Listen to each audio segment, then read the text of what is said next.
Selamat sore, perkenalkan saya dengan Miyosito Wengkang, dokter muda yang sedang menjalani masa kepenetraan klinik di bagian ilmu kedokteran jiwa di RSUP Prof. Dr. Kando, Fakultas Kedokteran Universitas Samratulangi. Saat ini, saya akan memaparkan health education saya mengenai nyeri yang berkaitan dengan gangguan psikiatri dengan supervisor pembimbing Dr. Teresia MD Kaunang, spesialis kedokteran jiwa, subspesialis anak, remaja, konsulen. Kita masuk pada bagian berikut yaitu pendahuluan. Nyeri adalah pengalaman subjektif yang kompleks, melibatkan aspek sensorik, emosional, dan kognitif, serta dapat terjadi meskipun tidak ditemukan kerusakan jaringan secara objektif. Dalam praktik klinis, keluhan nyeri sering tidak dapat dijelaskan secara medis, dan gangguan psikiatri berperan penting dalam memicu, mempertahankan, atau memperberat nyeri tersebut. Gangguan nyeri psikiatri umumnya dikaitkan dengan gangguan somatoform, terutama persistent somatoform pain disorder dan somatic symptom disorder dengan nyeri yang dominan. Nyeri yang disebabkan bersifat menetap, mengganggu fungsi, dan tidak sebanding dengan temuan klinis, serta melibatkan faktor psikologis seperti konflik intrapsikis, disfungsi hubungan interpersonal, dan disregulasi dari neurobiologis. Gangguan ini lebih sering ditemukan pada perempuan usia 40-50 tahun dengan komorbid seperti depresi, ansietas, gangguan tidur, dan penyalahgunaan zat terutama di layanan primer dan spesialis. Selanjutnya pada bagian kedua yaitu tinjauan pustaka. Pada bagian ini menjelaskan definisi dari nyeri.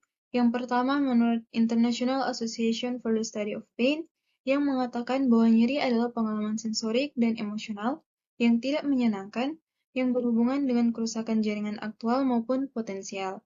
Kemudian menurut Diagnostic and Statistical Manual of Mental Disorder edisi keempat teks revisi menyatakan bahwa nyeri merupakan kondisi yang menjadi fokus utama perhatian klinis dengan faktor psikologis yang berperan penting dalam timbulnya keluhan tersebut.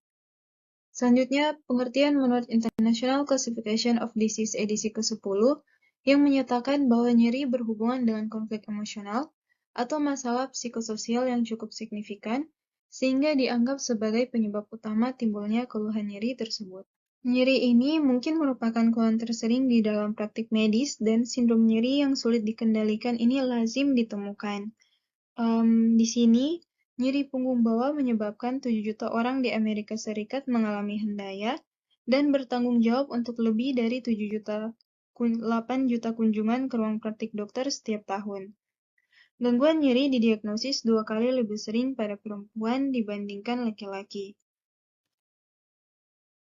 Untuk penyebabnya sendiri dibagi menjadi 4. Yang pertama ada faktor psikodinamik, di mana pasien yang mengalami sakit dan nyeri di tubuh tanpa adanya penyebab fisik yang dapat diidentifikasi dan adekuat, mungkin secara simbolis mengekspresikan suatu konflik intrapsikis melalui tubuhnya. Kemudian ada faktor perilaku, di mana perilaku nyeri yang didorong saat dihargai dan dihambat saat diabaikan atau dihukum. Kemudian ada faktor interpersonal, ini merupakan nyeri yang sulit dikendalikan dan telah dikonseptualisasikan sebagai cara untuk memanipulasi dan mendapatkan keuntungan dalam hubungan interpersonal. Selanjutnya ada faktor biologis, di mana berkaitan dengan korteks cerebri yang dapat menghambat cetusan serat nyeri aferen. Korteks cerebri ini dia menghambat cetusan serat nyeri aferen. Yang pertama dari serotonin. Ini mungkin merupakan suatu neurotransmitter utama dalam jaris inhibisi descendant, dan endorfin juga memainkan peran yang penting dalam modulasi nyeri sistem saraf pusat. Defisiensi dari endorfin ini tampaknya memiliki hubungan dengan augmentasi stimulus sensorik yang datang. Beberapa pasien ini dapat memiliki gangguan nyeri, bukannya gangguan jiwa lain, karena kelainan kimia atau struktural limbik dan sensorik menjadi predisposisi mereka untuk mengalami nyeri. Pada gambaran klinis bisa ditemukan nyeri yang tidak dapat dikaitkan dengan penyebab medis ataupun fisiologis yang mendasarinya, dan seringkali dianggap terkait dengan faktor psikologi. Selain itu, rasa nyeri ini dapat berupa neuropatik neurologi, iatrogenik, muskuloskeletal, dan pasca trauma. Kemudian ada juga pasien dengan gangguan nyeri, sering memiliki riwayat perawatan medis dan pembedahan yang panjang. Ada juga gambaran klinis dari penderita ini dapat dipersulit oleh gangguan terkait zat, seperti karena nyerinya ini tidak sembuh-sembuh, mereka dapat mengalihkannya dengan konsumsi alkohol untuk mengalihkan nyeri tersebut ataupun konsumsi obat-obatan.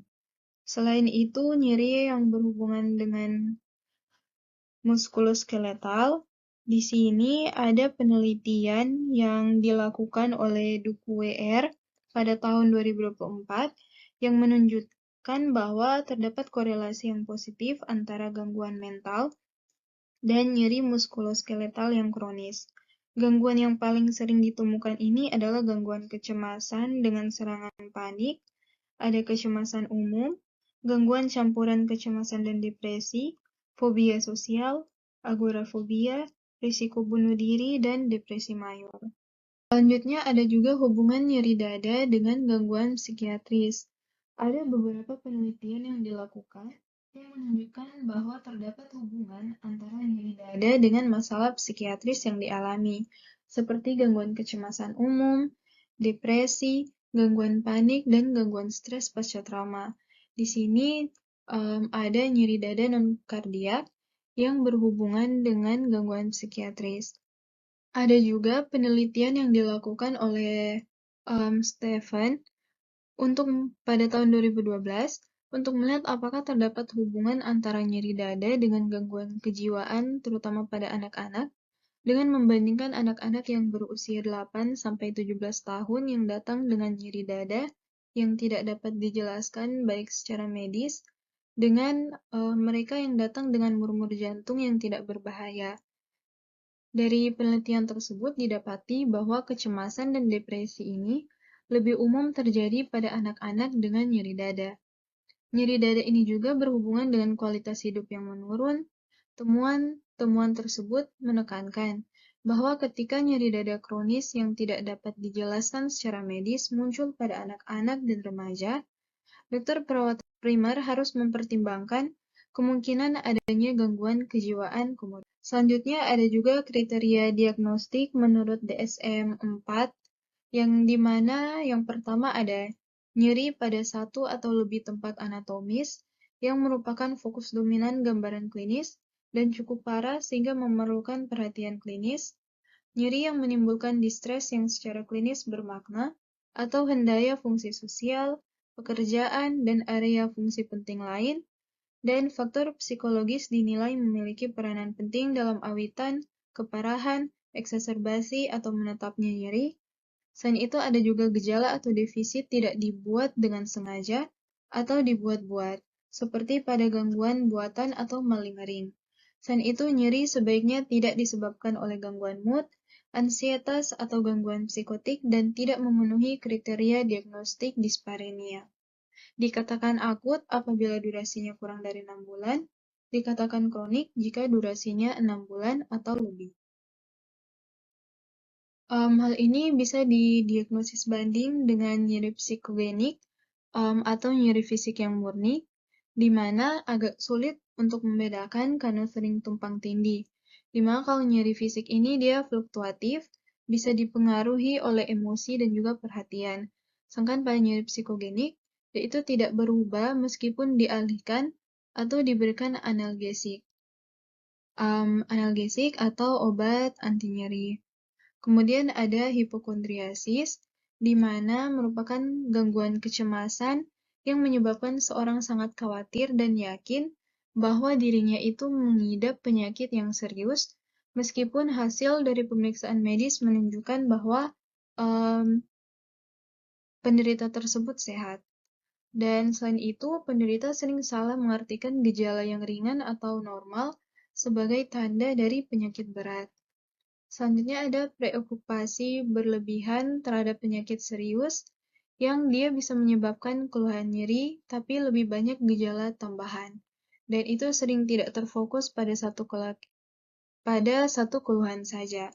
Dan pasien memiliki keyakinan kuat bahwa dirinya itu sakit, meski bukti medisnya itu tidak mendukung.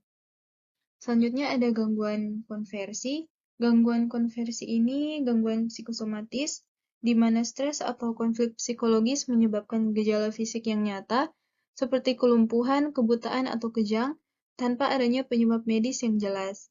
Gejala ini bukan termasuk dibuat-buat atau tidak disengaja. Selanjutnya ada malingering.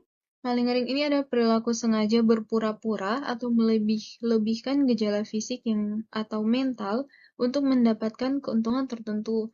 Contohnya seperti menghindari pekerjaan, mendapatkan obat, atau menghindari hukuman. Selanjutnya untuk tata laksana, di sini dapat diberikan yang pertama untuk terapi farmakologis, dan ada juga terapi kombinasi antara fluoxetine dan elektroakupuntur, kemudian ada psikoterapi dan juga psikodinamik. Pada terapi farmakologis ini ada yang pertama antidepresan, seperti duloxetine, yang efektif untuk nyeri kronis dengan dosis 60 mg per hari. Kemudian ada SSRI, Selective Serotonin Reuptake Inhibitor, seperti fluoxetine, yang mendukung peran serotonin dalam nyeri psikosomatis. Ada juga amfetamin, yang efek analgesik ini bila dikombinasikan dengan SSRI itu harus dipantau secara ketat. Kemudian ada pemberian analgesik, itu kurang efektif dan beresiko juga terhadap ketergantungan jika digunakan dalam jangka yang panjang. Kemudian untuk terapi kombinasi fluoxetine dan elektroakupuntur ini, berdasarkan penelitian yang dilakukan oleh Bai et al.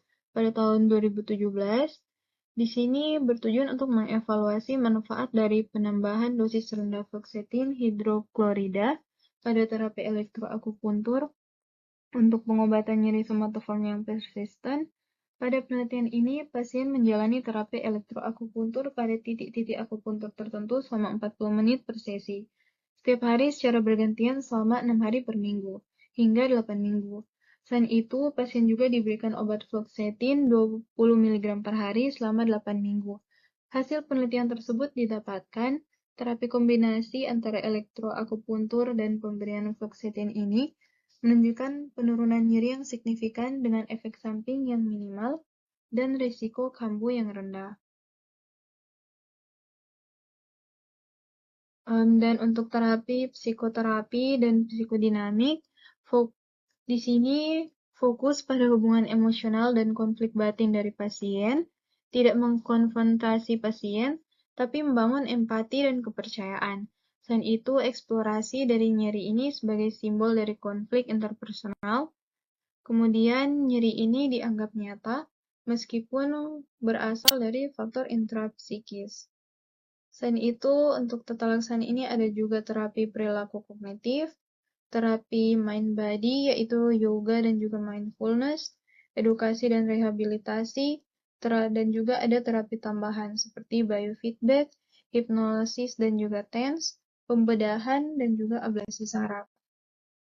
Sebagai kesimpulan, nyeri pada gangguan psikiatris ini, khususnya pada gangguan somatoform, merupakan pengalaman yang nyata yang sangat mengganggu, meskipun tidak selalu disertai dengan temuan medis yang jelas.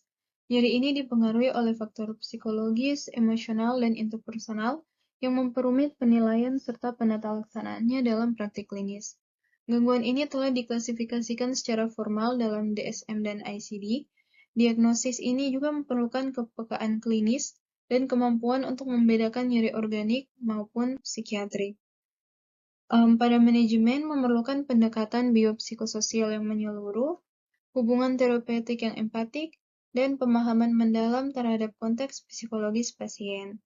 Terapi yang efektif melibatkan edukasi, psikoterapi seperti kognitif brain therapy, dan ada farmakoterapi bila diperlukan, guna mengurangi gejala dan meningkatkan kualitas hidup pasien. Sekian health education dari saya, terima kasih.